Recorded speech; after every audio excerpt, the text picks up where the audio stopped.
So, hello, amazing mothers of America. Welcome to the Mom to Mom program, where we gather virtually every second and fourth Tuesday to enjoy listening to and interacting with amazing speakers as they share their expertise on topics for moms. Thanks for joining us as we connect, inspire, and learn together. And today I am super excited to welcome a friend of mine, Ashlee Stratton. Welcome, Ashlee. Thanks for being here. Thanks for having me. This is truly an honor to be a part of this group today. So I'm happy to be here. Yay! Good. Okay, I'm going to tell you a little bit about Ashlee before we start. Ashlee is a highly requested, award-winning motivational speaker who gets results. I've heard her speak many times, and she is phenomenal. You are going to love this today. As a certified speaker through the Connie Sokol Detail Speakers Academy and through her global leadership training, Ashlee knows how to teach, inspire, and motivate an audience to action. Recently, she has interviewed over 100 mompreneurs on how to pursue your goals without sacrificing what's most important, and is working on a book to share her findings. So Ashlee, thank you for joining us. I'm going to go ahead and let you get started and share your amazing presentation with us today. Awesome. Well, thank you. Thank you so much for letting me come today. This is just an honor to talk to all of you moms. As Angela mentioned, I recently interviewed over 100 women entrepreneurs, and all of them were mothers except for one. So all of these women were mothers who are pursuing a goal that they wanted to achieve. And I asked a lot of the same questions over and over again to see if a pattern would emerge. And a pattern did emerge, but it was one that I wasn't expecting. It had me turning off my Zoom camera, and I had tears well up in my eyes because of the answer that I received to 1 to 2 questions. When I'd ask these women, what's a challenge you had to overcome to reach your goals? Or what gets in the way of accomplishing your goals? I was expecting them to tell me about like the first time they launched a product and it was only their mother who bought it. But instead, I got a different answer. I got a shocking, surprising answer over and over again. When I'd ask these women, what's a challenge you had to overcome to reach your goals? In their own words, here were some of their responses. From a real estate investor who owns multiple stores and rentals and hotels, she said, my biggest challenge is one that I haven't overcome yet, and it's myself. I have so many insecurities. From a fellow speaker, she said, my biggest challenge is believing that I belonged in this space and that I was good enough and smart enough and could actually do it.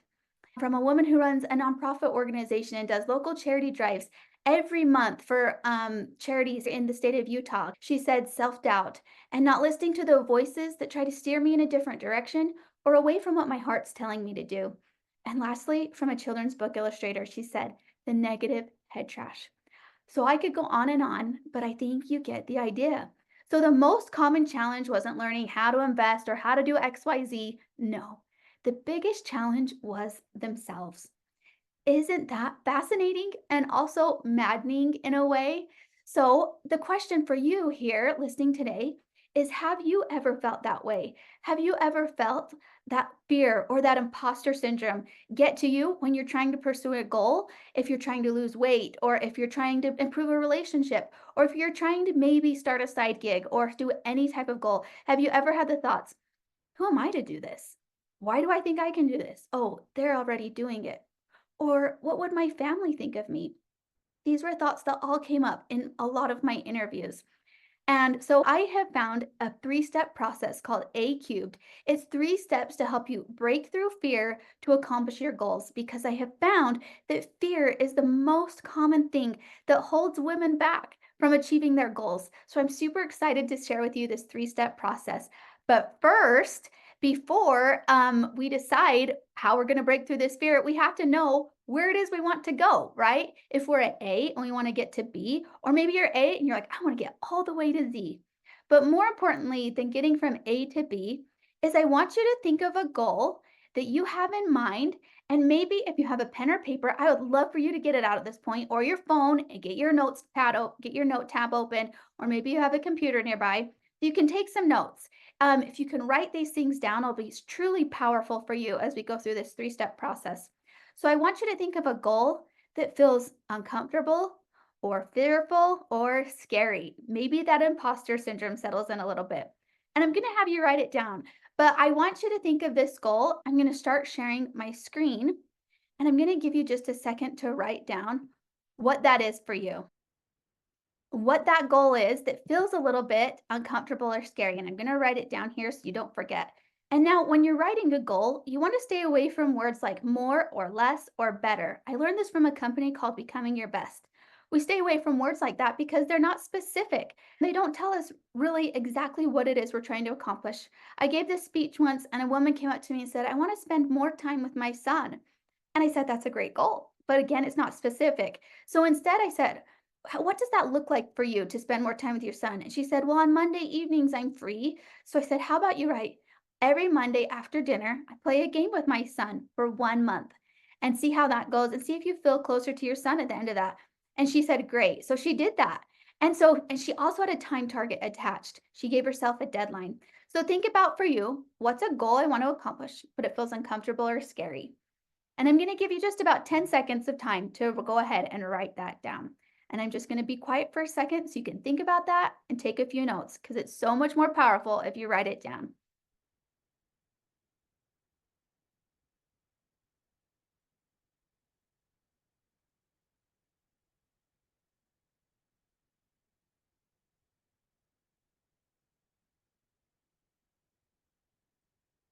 All right, you can continue writing or while I share the first A in the A cubed method. So there's 3 A's that we're going to go through. When you write this goal down, and maybe it feels a little uncomfortable or scary, the first thing I want to invite you to consider to break through fear to accomplish this goal is allow. Now, what do I mean by that? Let me tell you. So, I have known since I was in college that 16 years ago that I wanted to be a professional speaker. I took a class from one of the top 10 speakers in the world. His name was Dan Clark.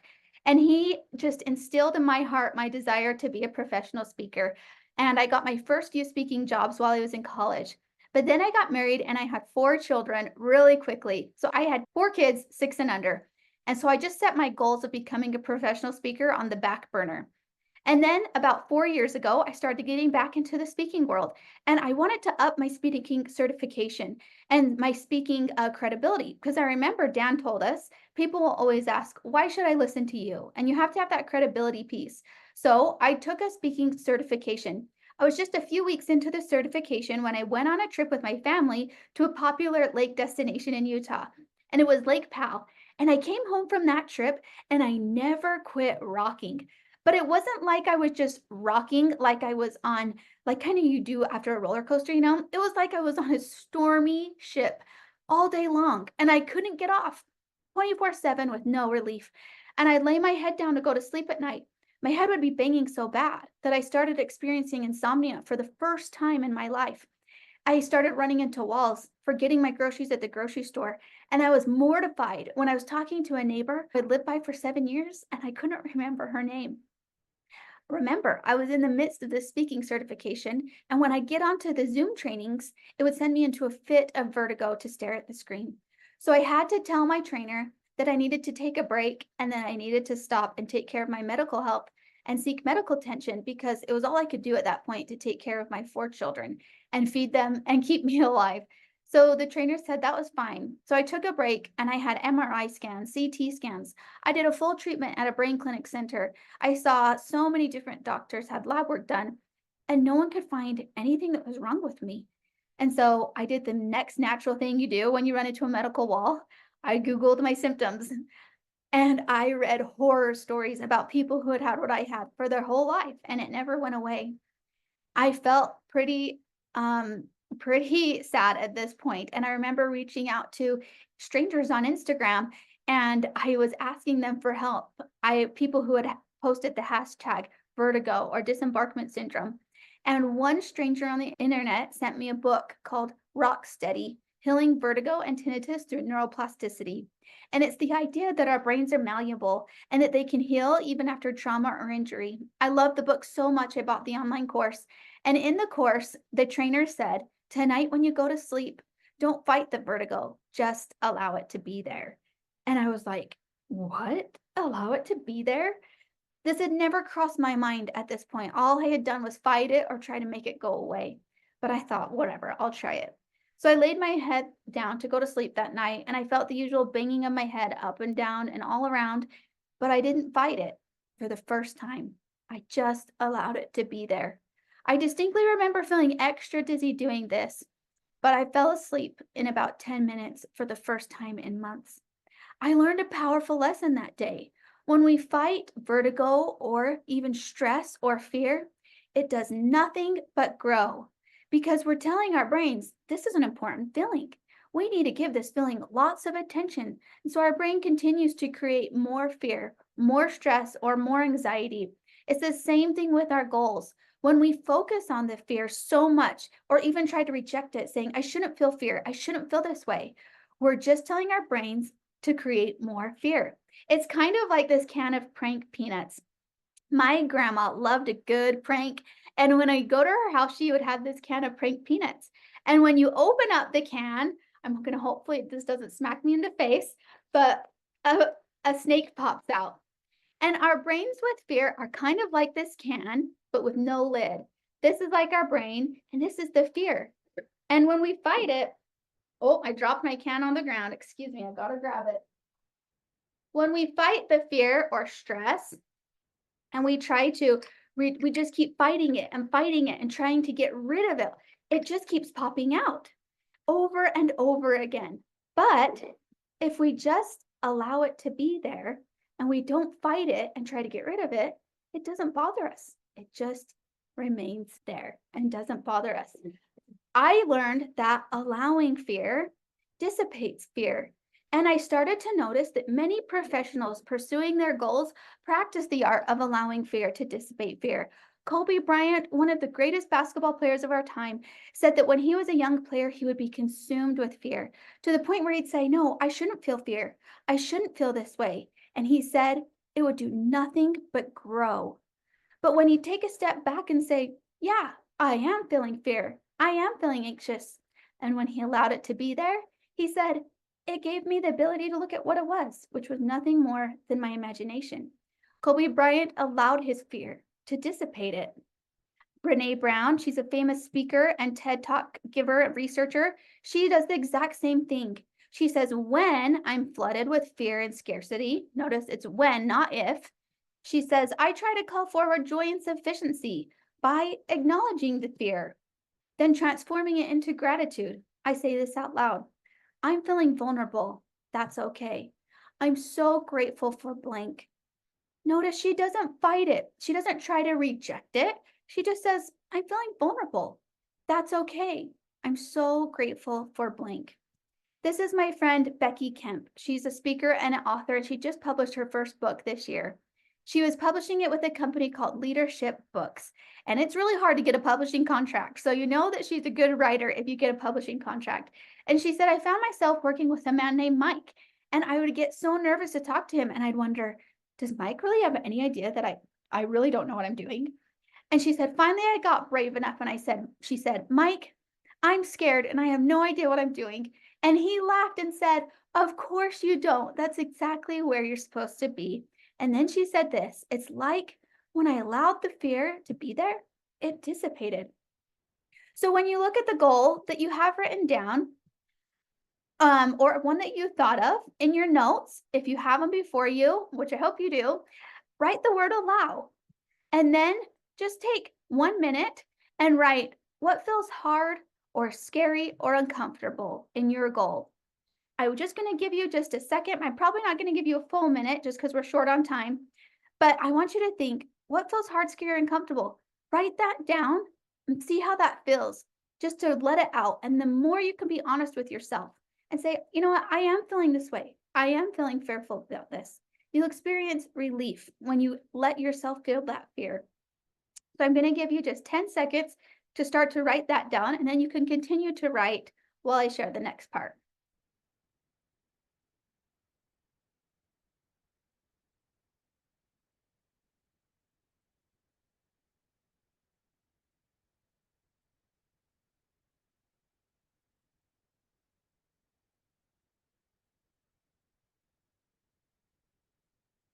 Okay, now after you write down some of your fears, at the bottom of your notes, I want you to write the words, it's okay.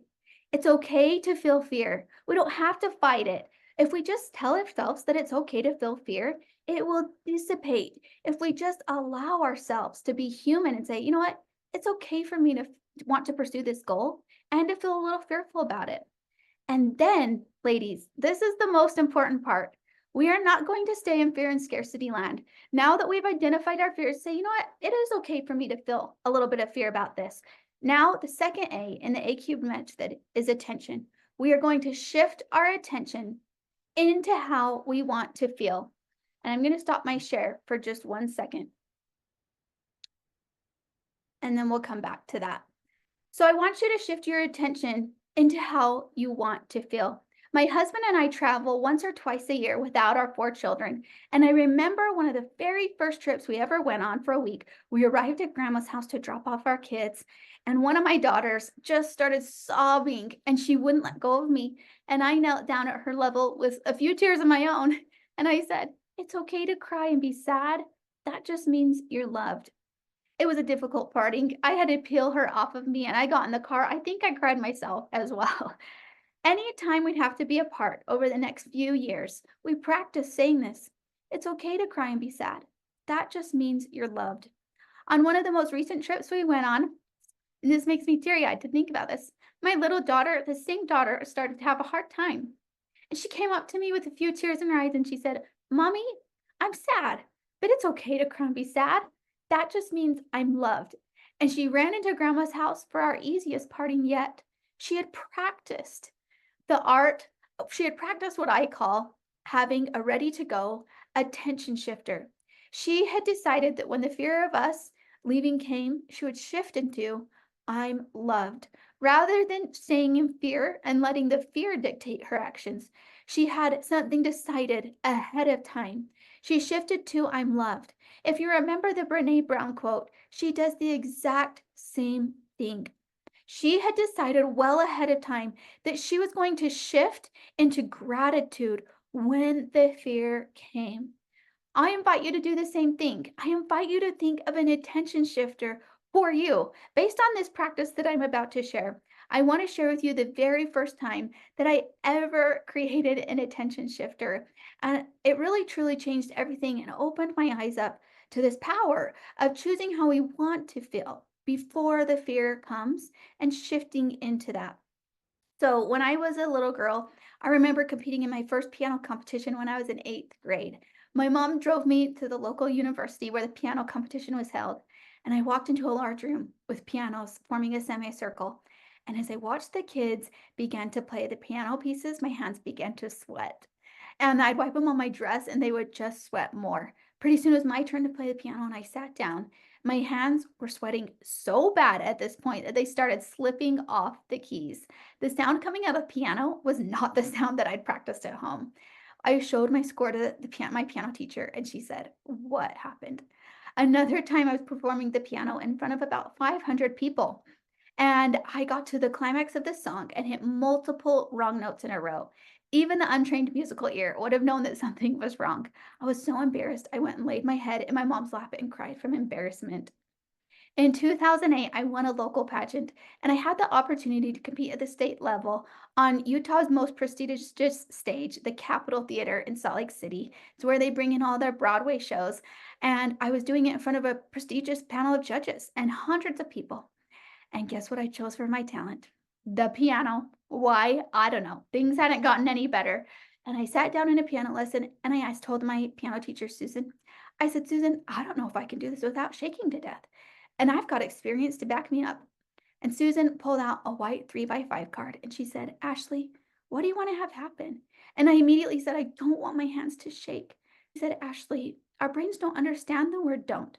When you say, I don't want my hands to shake, all your brain pictures is your hands shaking.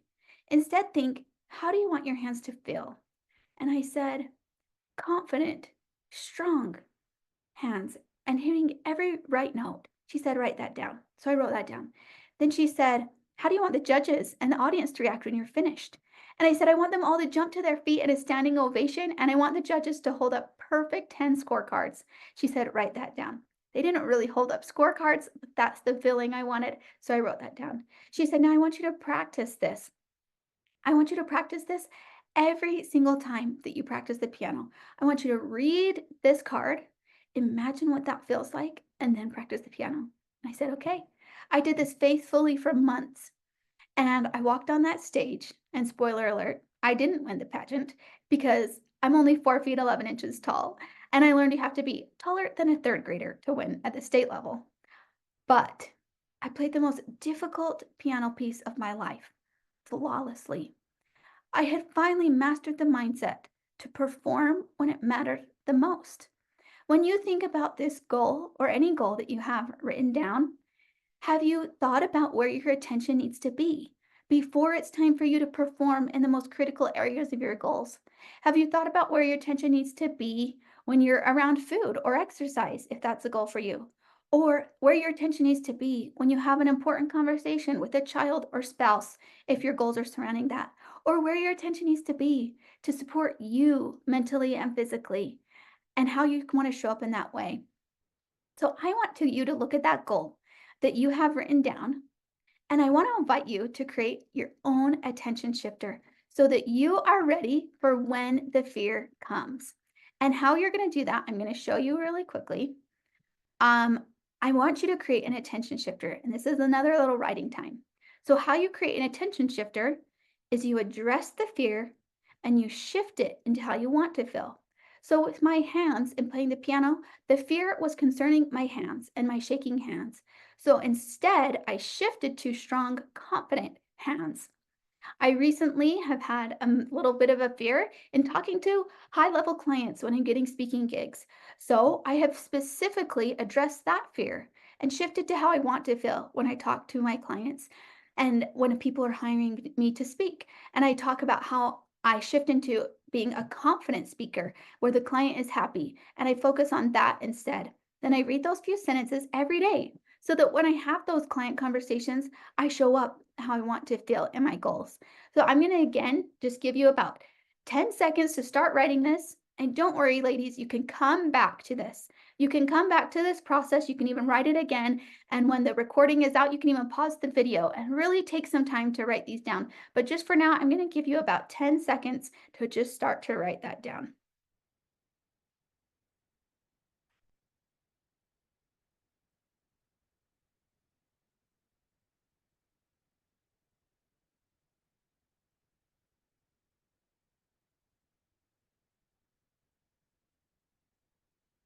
Okay. And again, you can always come back to this and even watch it again and pause the recording and finish writing that. So I had a friend ask for hearing this keynote. She said, but what if your attention shifter doesn't work?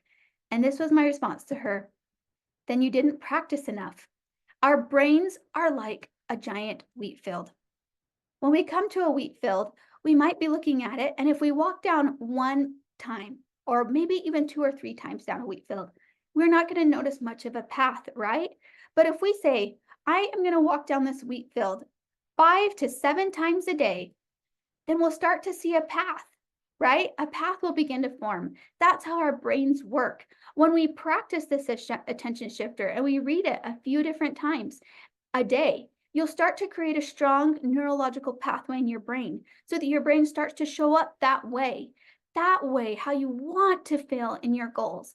This practice of mentally making these shifts is something that not a lot of people do. So many people focus only on the outward skill set of accomplishing their goals while never addressing the inner skill set that will actually be the catalyst to help them to move them from the bottom of the mountain to the top. This is a practice. It's not something that you could do and just do it once or twice and then never look at it again and expect to show up that way.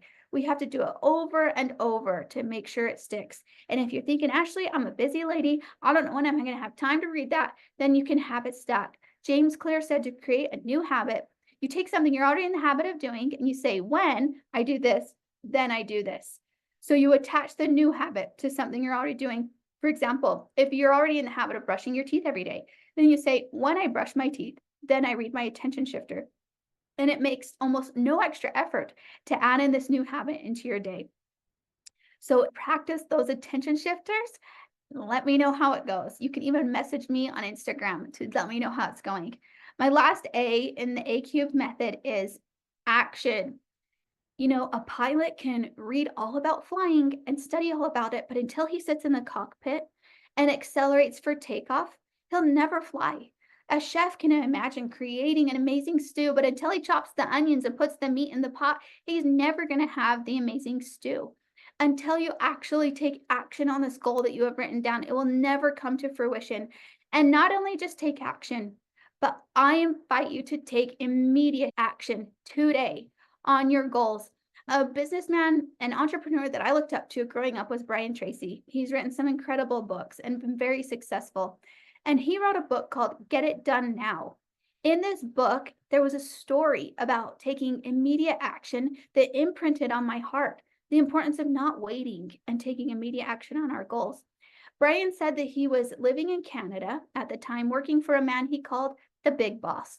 And the Big Boss sent Brian and a team to Reno, Nevada to look at a multi-million-dollar piece of property and see if they should purchase it. They decided it had beautiful views, then there was water, and that they should purchase it. So they went back and told the Big Boss, let's purchase the property. And he said, great. He put down a $1 million deposit on the property and then said to Brian, you're in charge of developing this property.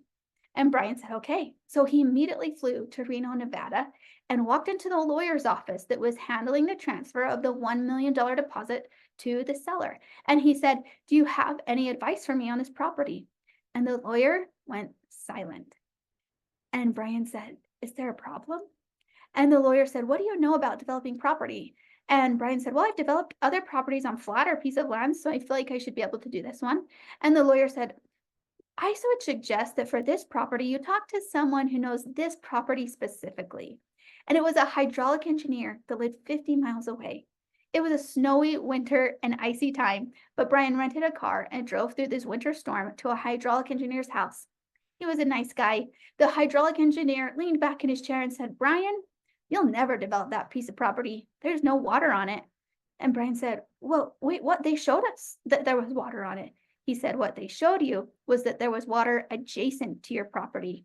The hydraulic engineering said, I did all the hydraulic engineering for that property. There is no water there, and there never will be. In fact, there's a rumor going around Reno that they found some sucker from out of town to purchase the property. If you purchase that property, you'll be stuck with it for 100 years, and you'll never develop it. Brian raced back to the lawyer's office. The check for the $1 million was set to transfer to the sellers at 5 p.m. He walked into the lawyer's office at 4:55 p.m. and demanded for the check back. The lawyer said, I'm so glad you found out. I felt so uncomfortable being in between you and the seller. He gave him the check back. Brian flew back to Canada, and he said he became one of the most valuable people in his company from that point forward. And it was all from taking immediate action. So when you look at your goal, I'd invite you to not wait. You don't have to wait until tomorrow. And you know what the beautiful thing is that taking action builds confidence. Taking action eliminates fear. The more action you take, the more confident you'll become in your goals. So in your notes, write the word action and write, what immediate action can I take to make this goal come to pass? So I'll give you just a second to write that down.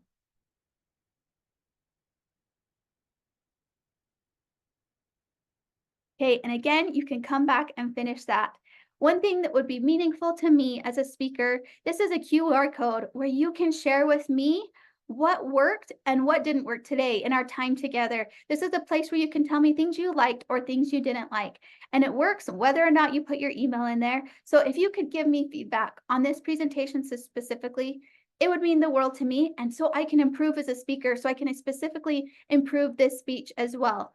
And while you're scanning that code and putting in how you felt about this speech, I'll tell you one more time that I use this A-cubed method to make a big difference in my life. I was speaking at an event about a year ago, and I knew that there was going to be a respected businesswoman in the room. And I felt a little bit fearful about this. So I wrote that down. I wrote down my fears and, but that's okay. And I created an attention shifter. And guess what I wrote? I wrote, I want to knock the socks off this lady and impress her.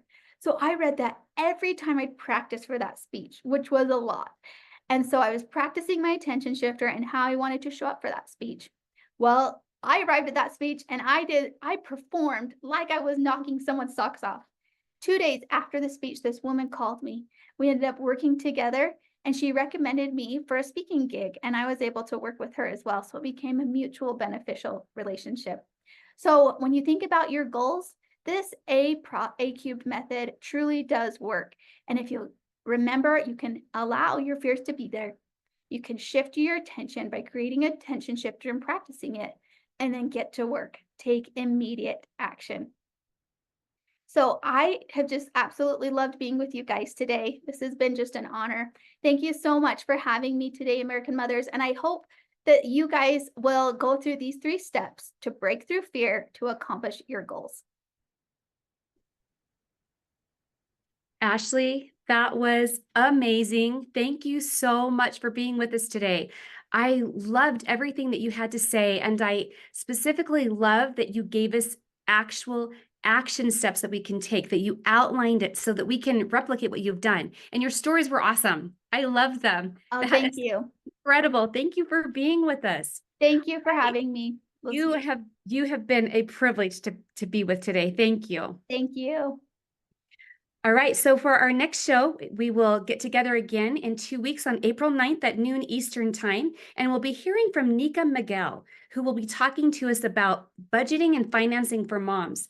Nika was a single mom for 16 years, and she founded the Anna Grace Foundation, Inc., where she helps single parents through personalized one-on-one meetings, life coaching, Zoom support group, chat, and in-person events for single parent families. She is doing amazing work for single parents out there. She's also authored 5 books and has spoken from coast to coast in the United States. So our podcast, don't forget, is every first, third, and fifth week of the month, and our speakers are every second and fourth week of the month. Both of those will be at noon Eastern Time every single week. So join us. Thank you for joining us today as we've connected, been inspired, and learned. And until next time, remember, you are not alone. You've got an army of mothers all around you cheering you on. The primary purpose of this speaker series is to educate and inform. The views, information, or opinions expressed during the American Mothers Mom-to-Mom program are solely those of the individuals involved and do not necessarily represent those of American Mothers Incorporated, its members, or employees. American Mothers is not responsible for, nor does it verify the accuracy of the information contained in this episode, nor does a series constitute any professional or advice of services.